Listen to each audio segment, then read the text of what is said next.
Hello everyone, how are you. आप लोग पढ़ रहे हैं इलेक्ट्रोमैग्नेटिक इंडक्शन और आज का टॉपिक एसी जनरेटर। ये इस चैप्टर का लास्ट टॉपिक है।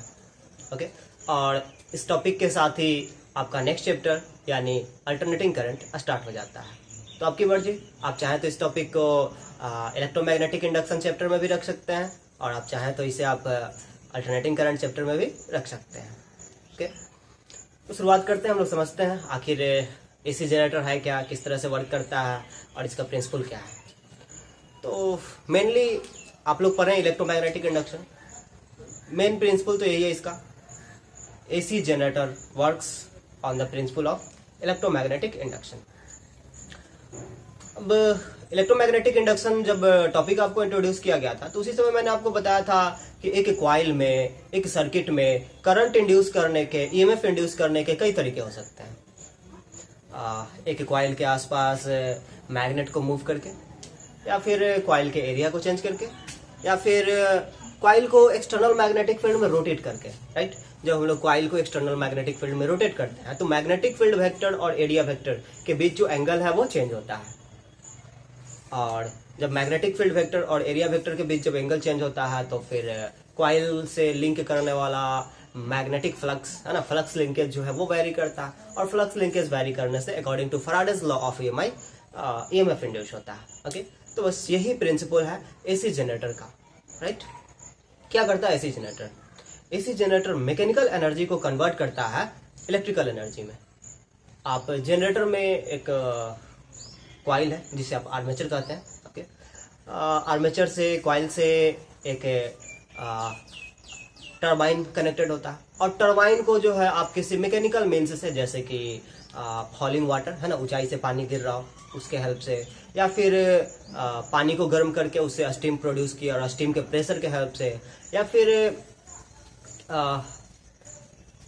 एयर विंड जो हो, विंड का जो फ्लो हो, ब्लो हो, उसके हेल्प से आप जो है टरबाइन को रोटेट करा सकते हैं। राइट, विंड मिल्स या फिर फॉलिंग वाटर या फिर स्टीम पावर है ना, इन सब के हेल्प से जो है आप इलेक्ट्रिक मोटर का जो आर्मेचर है उसको रोटेट कर सकते हैं। तो आप इसे दे रहे हैं मैकेनिकल एनर्जी। और electric generator Faraday's electromagnetic induction principal के अकॉर्डिंग उस मैकेनिकल एनर्जी को कन्वर्ट कर देता है इलेक्ट्रिकल एनर्जी में। ओके, समझते हैं इस चीज़ को। वैसे हम लोग जनरेटर का डिज़ाइन जो है हम लोग नहीं पढ़ेंगे क्योंकि हम लोग इंजीनियरिंग के स्टूडेंट्स नहीं। वो जनरेटर का जो डिज़ाइन होता है वो इंजीनियरिंग का काम है। राइट, हम लोग सिर्फ उसका थीम पढ़ेंगे कि किस तरह से उसको डिज़ाइन किया जा सकता है, उसका जो मेन थीम, उसकी आत्मा क्या है, वो हम लोग समझने की कोशिश करेंगे। ओके, तो सबसे पहले एक कॉइल कंसीडर कीजिए, A B C D. Right, इस कॉइल को जो है एक्सटर्नल मैग्नेटिक फील्ड में रखा गया है, मैग्नेट के पोल पीसेज के बीच रखा गया है। इस कॉइल के दो एंड्स होंगे। एक एंड से जो है, जो कि डी से निकला है, इससे मैंने एक रिंग R1 को कनेक्ट किया हुआ है, स्लिप रिंग, जो कि ब्रास का बना होता है। और ये जो दूसरा एंड है जो कि ए से कनेक्टेड है, इसे मैंने स्लिप रिंग R2 से कनेक्टेड किया हुआ है। ओके, एक ब्रश B1 R1 को टच करता है और ब्रश B2 R2 को टच करता है। ओके, इलेक्ट्रिकल एनर्जी जो इस कॉइल में प्रोड्यूस होगा, उस इलेक्ट्रिकल एनर्जी को एक्सटर्नल सर्किट में भेजने के लिए यहाँ पर कनेक्टर का काम कर रहा है आपका ब्रश। ओके, अब इस कॉइल को जो है आप किसी मैकेनिकल मीन्स के हेल्प से, जैसे कि मैंने बताया आपको, फॉलिंग वाटर या फिर स्टीम पावर के हेल्प से आप इसे रोटेट कराते हैं। ठीक है, इस कॉइल को रोटेट कराया जाएगा। तो कॉइल को जब आप रोटेट कराएंगे तो फ्लक्स लिंकेज चेंज करता है। क्यों? क्योंकि यहाँ पर मैग्नेटिक फील्ड वेक्टर और एरिया वेक्टर के बीच एंगल वेरी कर रहा है। ओके, फ्लक्स लिंकेज जब वेरी करेगा तो फिर ये B1 और B2 के अक्रॉस जो है ईएमएफ इंड्यूस होगा। राइट, अब इंड्यूस्ड ईएमएफ कितना होगा ये हम लोग कैलकुलेट करते हैं। ओके, आप लोग फैराडेज लॉ ऑफ ईएमआई से जानते हैं, Xi is equal to minus n d phi b upon dt। Right, ये आपका फैराडेज लॉ ऑफ ईएमआई है।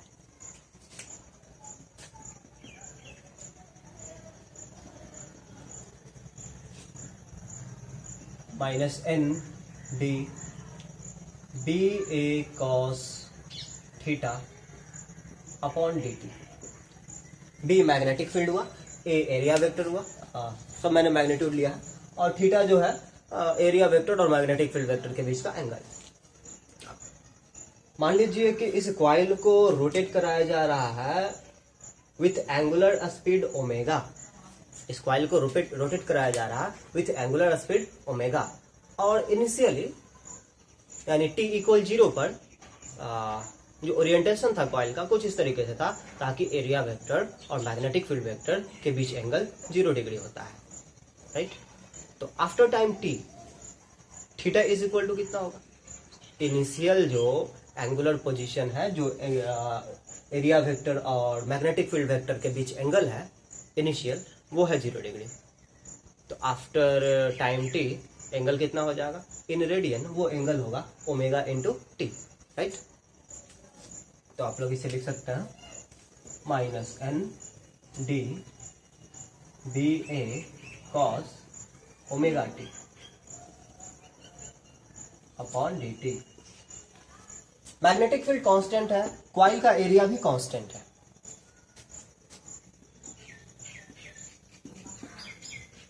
Minus N B A D cos omega T upon D T. यहाँ T vary कर रहा है, राइट। तो आप इसका डेरिवेटिव पता करेंगे, माइनस एन बी ए। चलिए सबसे पहले तो आप कॉस ओमेगा टी का डेरिवेटिव आप पता करेंगे with respect to omega t, तो आपको मिलेगा minus sign omega T.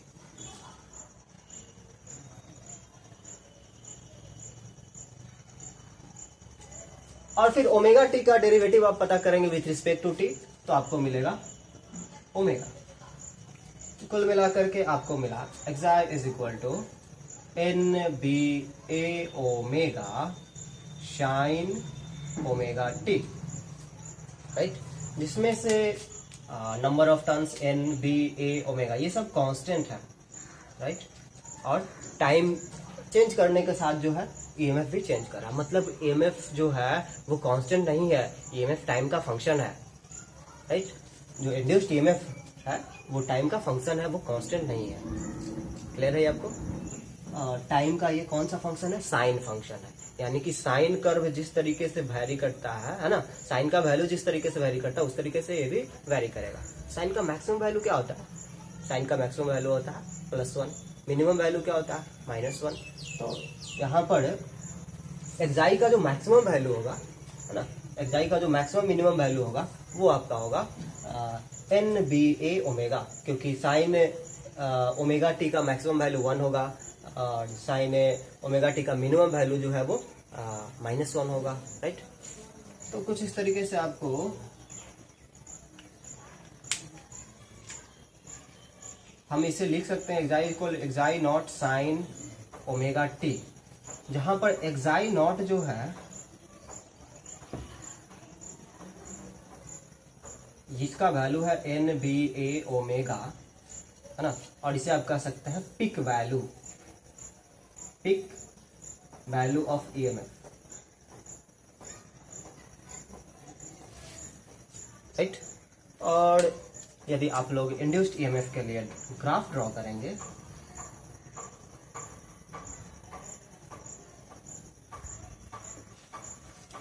Okay, यहाँ induced EMF versus time graph यदि आप लोग ड्रॉ करेंगे तो फिर कुछ इस तरह से आपको ग्राफ मिलेगा। देखिए जब t इक्वल 0 हो तो यहाँ पर इंड्यूस्ड ईएमएफ का वैल्यू 0 होगा, ठीक है।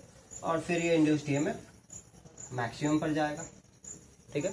फिर ये डिक्रीज करके 0 पर आएगा, ठीक है। फिर उसके बाद इंक्रीज करेगा लेकिन अपोजिट डायरेक्शन में। इसका मतलब ईएमएफ का जो पोलरिटी है वो पीरियोडिकली चेंज हो रहा है। जिस तरीके से साइन एक पीरियोडिक फंक्शन है उसी तरीके से इंड्यूस्ड ईएमएफ भी यहाँ पर एक पीरियोडिक फंक्शन है और वो पीरियोडिकली चेंज कर रहा है, कुछ इस तरीके से उसका पोलरिटी जो है वो चेंज कर रहा है, ओके। अब ये कब कैसा हुआ होगा? देखिए इस समय पर यदि मैं ये t के बजाय ओमेगा टी के रिस्पेक्ट में यदि मैं ये ग्राफ ड्रॉ करूं, यदि मैं यहाँ पर एक्स एक्सिस पर ओमेगा टी कंसीडर करूं और यहाँ पर एक्साई, तो ग्राफ तो यही रहेगा, राइट। और ये आपका 0 है। यहाँ पर ओमेगा टी का वैल्यू π/2 रहा होगा, यहाँ पर ओमेगा टी का वैल्यू पाई रहा होगा, यहाँ पर ओमेगा टी का वैल्यू 3π/2 रहा होगा और यहाँ पर ओमेगा टी का वैल्यू 2π रहा होगा। मतलब इंड्यूस्ड ईएमएफ का मैक्सिमम वैल्यू मिलता है कहाँ, एक बार π/2 पर और एक बार 3π/2 पर, यानी कि 270 डिग्री पर, राइट। ये जो है इंड्यूस्ड ईएमएफ के एक्सट्रीमम वैल्यू है, जिन्हें आप लोग एक्साई नॉट से डिनोट कर रहे हैं, जिसका वैल्यू जो है NBA ओमेगा है, ठीक है। यहाँ पर माइनस और प्लस साइन है, ये नेगेटिव और पॉजिटिव साइन सिर्फ डायरेक्शन को इंडिकेट कर रहा है। ओके, क्लियर है ये आपको। ये एक्साई नॉट एक्सट्रीमम वैल्यू है, चाहे ये यहाँ हो 90 डिग्री पर हो या फिर 270 डिग्री पर हो, क्लियर। तो इस तरीके से आपको एसी जनरेटर से ऐसा ईएमएफ मिलता है जो कि पीरियोडिकली वैरी कर रहा है, जो कि साइन का फंक्शन है। तो आज के क्लास में आप लोगों ने देखा एसी जनरेटर के बारे में। आज की क्लास में इतना ही। Thank you.